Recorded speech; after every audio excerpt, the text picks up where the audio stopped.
আপনাদেরকে ধন্যবাদ জানাই। এই বৃষ্টির মধ্যে আপনাদের এক সতীর্থের যে অন্যায়ভাবে তাকে হত্যা করা হয়েছে তার প্রতিবাদে আপনারা সমাবেত হয়ে বিক্ষোভ মিছিল করেছেন।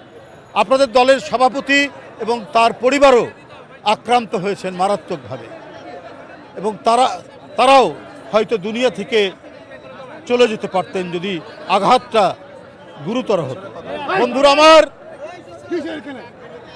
বন্ধুরা আমার,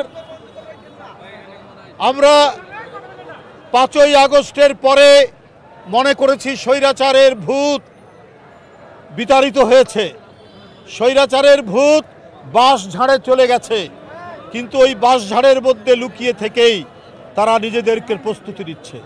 কারণ ওরা শেখ হাসিনা গড়েই তুলেছেন তাদেরকে মারো, কাটো, রক্ত ঝরাও, হত্যা করো। এইটা আওয়ামী লীগের নীতি ছিল। গতকাল আওয়ামী লীগের নেত্রীর একটা ভাইরাল হয়েছে একটি বক্তব্য। তিনি বলছেন সীমান্তের কাছাকাছি আছি, সীমান্তের কাছাকাছি আছি এই বলার পরেই গোপালগঞ্জে স্বেচ্ছাসেবক দলের একটি অরাজনৈতিক কর্মকাণ্ড, কোনো সম্মেলন বা কোনো পাবলিক মিটিং ছিল না। বাড়িতে যাচ্ছে অনেকদিন পর এসএম জিলানী, তার পরিবার।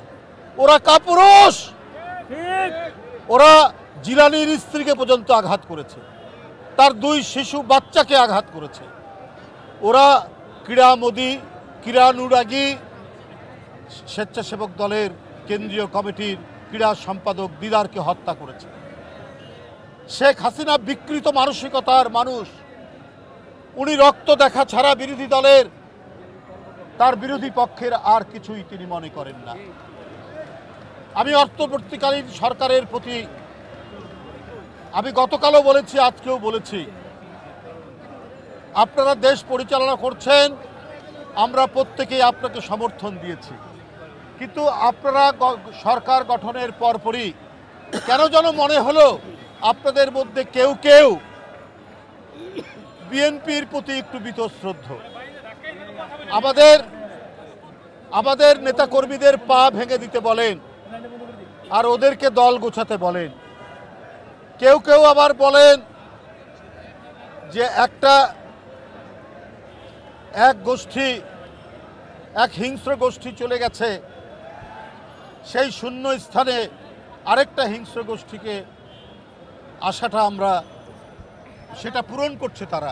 কাদেরকে উদ্দেশ্য করে আপনারা বলছেন? আপনাদের এই সমস্ত বক্তব্যই তো আজকে আওয়ামী লীগের পরাজিত শক্তির সেই সমস্ত ঘাতকরা যারা হাজার হাজার কোটি টাকা লোপাট করেছে। শেখ হাসিনার 15-16 বছরে 18,35,000 কোটি টাকা ঋণ নিয়েছিলেন, আর টাকা পাচার করেছেন 17,60,000 কোটি টাকা। আর এই যে তাই মেট্রো রেল দেখায়, পদ্মা সেতু দেখায়, এইটা 75,000 কোটি টাকার এই উন্নয়নের কাজ। তো উনি তো বলবেন যে আমি বৈধ প্রধানমন্ত্রী, আমি ফিরে আসছি।